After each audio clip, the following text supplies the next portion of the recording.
Oke, langsung ke Prof. Nul akan membawakan materi terkait dengan tantangan kedaulatan pangan di Indonesia. Kepada Prof. Nul, waktu dan tempat dipersilakan dengan waktu presentasi 15 menit. Silakan, Prof. Baik, tolong saya kasih akses, udah ya? Sudah, Prof. Baik, terima kasih Pak Rusli, terima kasih Bapak dan Ibu sekalian. Assalamualaikum warahmatullahi wabarakatuh. Waalaikumsalam. Di sebelah ada Zoom juga. Baik, Bapak Ibu sekalian, izinkan saya dalam waktu yang singkat ini untuk menyampaikan beberapa hal yang berhubungan dengan tantangan tadi. Sebetulnya beberapa sudah disampaikan Pak Menteri. Saya mengupdate beberapa hal karena terus terang Perhappy dengan Kemenko Perekonomian juga sedang melakukan kajian yang berhubungan dengan sumber-sumber pertumbuhan pertanian. Kemudian setelah itu ada 3 pendalaman kasus ya untuk kita bahas, terutama yang berhubungan dengan kedaulatan karena pertanyaannya tadi di situ. Saya hanya bahas beras, gula, dan minyak sawit, daging tidak terbahas, mohon maaf. Dan tapi saya masukkan di ikhtisar resiliensi dari rantai pangan itu. Kemudian yang kelima, pangan lokal dan digitalisasi yang amat diharapkan dan perubahan kebijakan. Bapak Ibu sekalian, saya pikir tidak perlu dibahas lagi di sini. Dari Indef acaranya memang membahas ini kemarin. Dari dulu, dari seri pertama kemarin, kita paham ini menurun, mudah-mudahan bottom sudah tercapai, tapi pertanian saya sengaja sandingkan dua-duanya, pertanian positif di 2,15%. Esensinya kita paham bahwa COVID harus ditanggulangi kalau ingin kita nyampe mengendalikan pertumbuhan ekonomi, gitu ya. Kemudian ini yang mungkin tadi belum terbahas. Bapak Ibu sekalian, saya lihat tanaman pangan dan hortikultura adalah atau mencatat pertumbuhan tertinggi di kuartal 3. Tapi memang tidak terjadi di kuartal 1 kemarin karena memang belum panen toh.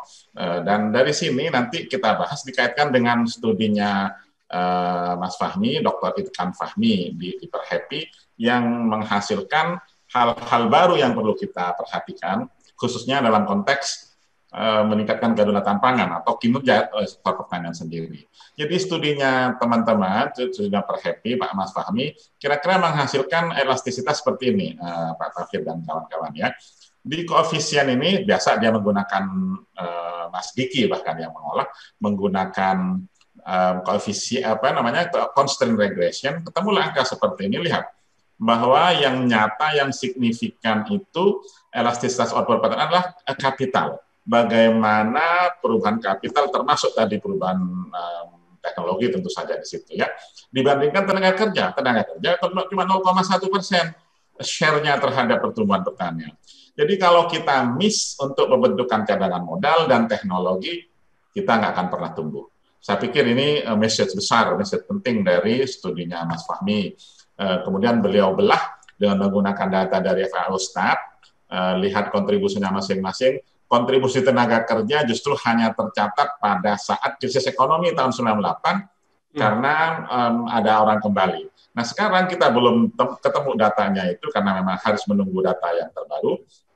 Apakah ada ruralisasi ya dari kondisi pandemi kembali ke desa? Apakah seperti belum ketemu di situ karena memang datanya belum terkumpulkan semua. Tapi itu menjadi poin menarik saya pikir untuk ke depan.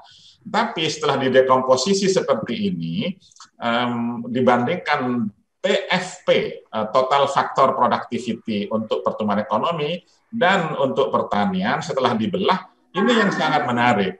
Jadi Bapak-Ibu sekalian, terkini negatif TFP-nya. TFP itu total faktor productivity, itu ada unsur teknologi di situ. Artinya we have problem dalam konteks mendorong produktivitas pertanian karena penggunaan teknologi kita lamban, inovasi lamban, kalaupun ada dia belum banyak terserap atau belum banyak teraktualisasi dalam konteks pertumbuhan ekonomi. Saya pikir tantangan berat, terutama setelah tahun akhir ini Anda lihat di yang paling kanan ini di TFP-nya, ekonomi oke, kecuali pada awal-awal ya kemarin karena ini krisis ekonomi semuanya juga kena. Tapi setelah data terbaru seperti ini, saya pikir this is very serious. Bahwa kalau kita tidak melakukan terobosan perubahan teknologi, saya pikir ada teman-teman Kementan yang mencatat ini, memang ini bukan langsung di Kementan, tapi Litbang pasti amat sangat berperan dalam konteks ini. Jadi dengan TFP negatif, Mas Rusli, we have in trouble. Kalau tidak ada seperti itu, ya tadi kedaulatan pangan memang bisa terganggu. Apa itu kedaulatan pangan? Saya sering sampaikan, dia adalah makom yang tertinggi dari sekian jargon, setidaknya di Undang-Undang 18/2012 ya, tentang bahwa ketahanan pangan itu adalah ekonomi. Sekali sering saya katakan, kemandirian pangan adalah ekonomi politik, kedaulatan pangan adalah politik. Karena cara membacanya begini saja, ini adalah hak negara dan bangsa. Kalau kemandirian kemampuan negara dan bangsa, kalau ketahanan pangan kondisi terpenuhinya atau existing. Kira-kira seperti itulah cara membedakannya. Dia memang makom tertinggi karena dia politik, karena ya sampai sekarang kita belum mempunyai ukuran yang baik. Kita masih sudah mempunyai ukuran ketahanan pangan. Baik, saya teruskan. Khusus untuk padi, untuk pendalaman ini, Bapak-Ibu sekalian, mohon lihat kolom yang paling kanan. We are okay. Jadi kalau Pak Mentan tadi mengatakan sampai akhir tahun kita oke, saya juga menghitung hal yang sama, kita oke. Walaupun kapasitas produksinya juga bermasalah. Dibandingkan tahun lalu, Mas Rusli, 2018-2019, kita 2019-2020, everything is positive. Walaupun di sini kecil, tapi is positif lah. Nah, tapi konteks kapasitas ini, karena logikanya gini, nyambung dengan tadi analisis TFP ya, kalau production capacity-nya menurun, sudah pastilah menurun. Dan apa konteksnya saya sering sampaikan mengenai land fatigue. Kalau kita di sini bermasalah di pengelolaan air, sudah pasti produksinya juga terancam. Jadi kita bermasalah di kapasitas produksinya karena tadi ya. Kalau ingin data mengenai disparitas antar daerah, saya sudah kumpulkan, lama juga mengumpulkan data ini. Saya minta tolong asisten saya mengumpulkannya. Tentu saja ini sampai data belum akhir, tapi kira-kira nggak akan jauh berbeda. Tahun 2020 belum akhir karena datanya sampai Oktober. Jadi saya pikir tidak jauh berbeda. Kalau ingin membaca Bapak-Ibu sekalian, ini nasional. Bisa sama saya juga, amazing ya 2019 dengan 2020 itu. Nah, Sumatera maksimal 4,89, Jawa 5,64, ini average ya. Kalau ada individu yang sampai menghasilkan 8 ton per hektar, tapi ini average-nya. Bali Nusa Tenggara 4,74, Papua Maluku paling top 3,93, Kalimantan ini dia yang dijadikan food estate itu 3,37. Memang secara lahan marginal dalam konteks haranya sedikit, kesuburnya tidak sebagus Jawa. Apakah nanti dengan teknologi, dengan kapital mampu food estate berhasil, kita lihat sama-sama. Sulawesi 4,67. Bapak-Ibu sekalian, data ini dari Bulog, yang kasih data ada di Zoom. Bapak-Ibu sekalian lihat, jadi stoknya memang per Oktober, akhir Oktober, ya November ini sebetulnya, yang November belum saya dapat, dia di bawah 1 ton, 1 juta ton maksud saya. Memang konteks overall ada di, Pak Menteri tadi menyebutkan surplus 7 juta ton, betul ada di masyarakat. Yang dipegang Bulog dalam pengelolaan Bulog di bawah 1 juta ton. Ya, dan dugaan saya mudah-mudahan sih tidak terjadi kenaikan secara signifikan. Ya. Bagaimana gula? Bapak-Ibu sekalian, cara membaca ini adalah yang biru ini produksi, yang orange konsumsi langsung, yang impor adalah yang abu-abu. Diperkirakan tahun ini kita impor gula 4,3 juta ton, paling tinggi ya. Dan ini konsumsi langsung, walaupun data ini harus hati-hati kita mengartikannya, karena kita tidak menghitung berapa kita ekspor produk makanan minuman setelah gula itu masuk gitu loh. Jadi memang kadang tidak fair juga. Karena kalau ini dimasukkan sebagai neraca gula, nggak benar dong. Masa kita makan sebesar itu pasti sakit gula semua. Tapi kan ada yang ekspor. Tapi kita belum sampai sana. Ini ada persoalan statistik, mohon dicatat ya. Baik, lihat fluktuasi harga. Pada 2020, gula bermasalah. Dalam konteks harga lompat sampai 18.400. Ya, serius dibandingkan dengan beras yang cukup flat, bahkan kemarin sampai harga kemarin 11.800, 11.850, makanya kita tidak banyak gejolak toh. Justru minyak goreng yang ada agak naik tinggi sedikit. Sehingga Bapak Ibu sekalian kalau mau dilihat dalam konteks sentra-sentra produksi, ini cara membacanya, Lampung sebagai sentra produksi dia paling stabil walaupun ada lonjakan ya pada bulan Maret kemarin, tapi overall dia paling stabil dibandingkan dengan efek nasional yang warna abu-abu. Kemudian Jawa Barat yang hijau, Sumatera yang seperti ini. Nah, yang perlu dicatat ini HET ini, maximum retail price ini. Kok saya jadi sedih juga ya? Karena kita tidak mampu mengenforce harga eceran 12,5 itu. Jadi harga di pasar jauh lebih besar. Ini sebetulnya persoalan kelembagaan. Apakah itu menyangkut nanti pada kedaulatan pangan, nanti silahkan dibahas. Oke? Tapi kalau nggak ada agensi yang mengenforce, susah HET itu. Ada saja belum tentu dilaksanakan, apalagi nggak ada gitu loh kira-kira. Jadi jangan gampang-gampang menetapkan HET. Sebaran pabrik seperti ini pabrik yang berbasis bahan baku gula ya, bahan baku tebu, yang terakhir diresmikan Pak Jokowi ini, pabrik gula John Lynn Batu Mandiri di Sulawesi Tenggara ya. Dan total seperti ini, mulai dari PTP 2, terus paling banyak di Jawa, dan sering kita katakan di Jawa yang tidak efisien itu. Nah, tadi data ini saya bandingkan dengan data internasional. Jadi logikanya gini, tantangan kedaulatannya Mas Ruli. Bagaimana mungkin dengan harga global yang 5.000 saja, bahkan paling tinggi sekarang 5.700, di kita 14.000, bagaimana mungkin tidak ada mendorong orang untuk impor gula gitu loh kira-kira.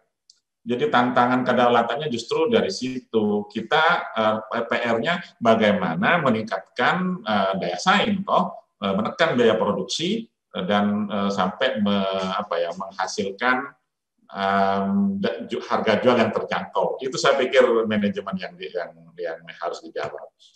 Kalau ingin mau lihat samurai, ada punya saya, nanti minta silahkan ke panitia mengenai data lengkapnya. Bapak Ibu sekalian, saya membuat analisis tahun ini, mungkin tahun depan akan berbeda, untuk 11 komoditas pokok dan strategis ya. Ini lihat yang persentase impornya tinggi. Beras tahun ini saya lihat data tuh 300-an ribu ya, kecil sekali, malah 2% bahkan ya, tidak sampai besar. Itu pun beras khusus sebetulnya, bukan beras medium. Tapi gula ini, kemudian daging sapi tadi pertanyaan dari audiens, bawang merah kita masih impor, kita ekspor juga, tapi kita impor bawang putih. Cabai merah kadang kita impor walaupun sedikit, tapi range-nya cukup besar. Nah, analisis titik kritis pasokannya di sini, ini yang sering menimbulkan gejolak di lapangan. Sehingga saya usulkan beberapa langkah kebijakan. Kita bisa diskusi detail mengenai per komoditas. Terakhir mengenai sawit, 3 menit lagi ya.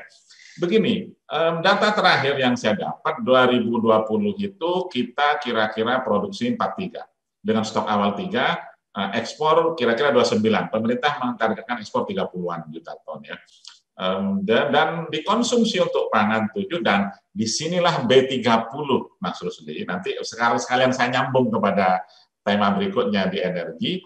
Jadi 720 ini sehingga stok akhir 3,4. Tahun depan kalau ada kenaikan tetap B30 kita paksakan, konsumsi untuk energi lebih tinggi. Oke.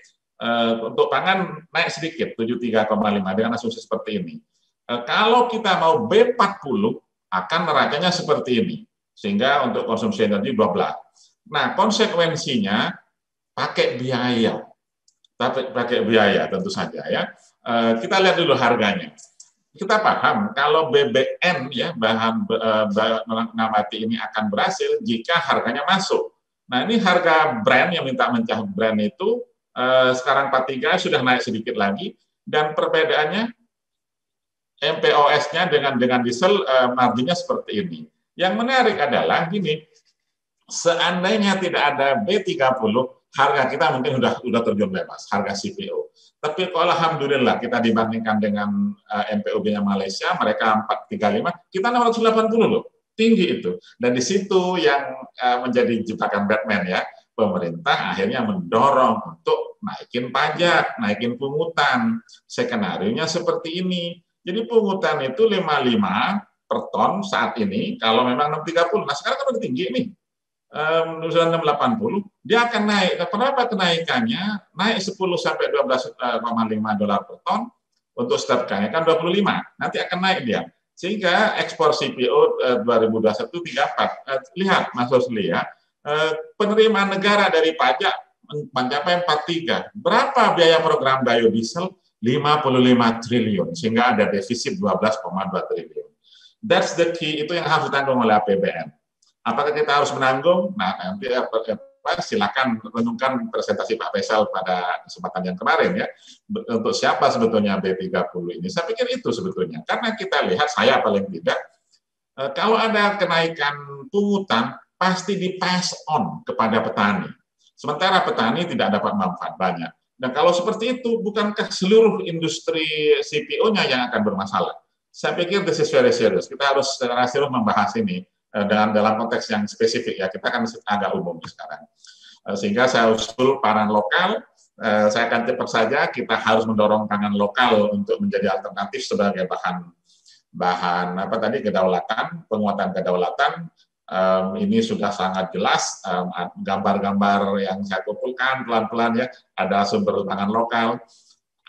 Aslinya saya dari Madura, tapi sekarang cari jagung di Madura juga makin sulit. Kita perlu bikin insentif ekonomi pangan lokal, karena kita paham petani respons terhadap insentif. Ada kepastian pasar, infrastruktur kita sampaikan, kemudian ini Pak Sahib sering nagih saya nih mengenai kontrak farming atau bahasanya Kadin itu closed loop ya, inklusif closed loop, kira-kira seperti itu yang dimaksudkan, sehingga dapat saling memberdayakan sampai kepada pelayanan pemerintah kepada yang lain. Yang terakhir Bapak Ibu sekalian, bagaimana peluang mengenai penetrasi digital untuk medsos salah ketiga di Indonesia? Masa depan pertanian memang akan sangat mendukung ditentukan oleh platform digital. Kalau mau lihat data ini silakan, tapi saya lihat data ini sambil senyum-senyum sendiri. Penduduk kita 272, yang punya handphone 338 juta orang. Satu orang punya 2 handphone, Pak Tauhid punya 3 kalau nggak salah, Pak Rusli punya berapa tuh.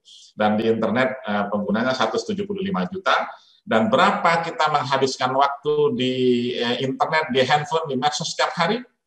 7 jam 59 menit alias 8 jam. Oke? Kita ada modal untuk itu, jadi peluang menurut saya lihat peluang. Tapi kalau digunakan untuk chatting saja, untuk membahas Habib Rizik terus saja, saya pikir nggak produktif lah. Bagaimana kita untuk memanfaatkan menjaga direct delivery supaya ikut membantu pertanian presisi yang disupport. Ada solar panel, dia menyedot energinya dipakai untuk menyedot air, airnya untuk pengairan dan mengatur irigasi sehingga pada musim kemarau masih ada, dan oleh Kang Ujang itu dikonek dengan Android system sehingga dia bisa memonitor dari sini. Dan kalau seperti itu anak muda pasti maaf lah sebetulnya. Jadi konteksnya adalah kedaulatan pangan akan tercapai dengan perubahan kebijakan yang efektif. Apa saja? Pada masa sekarang ini petani wajib dilindungi, jangan sampai ada keterlambatan PKH dan seterusnya ya, kartu tani supaya lebih produktif, dan peningkatan produktivitas tetap menjadi tugas pemerintah, tugas kita juga, tugas swasta juga, efisiensi, dan tadi saya sampaikan perubahan teknologi. Ingat, kita konteksnya total faktor produktiviti yang rendah ya.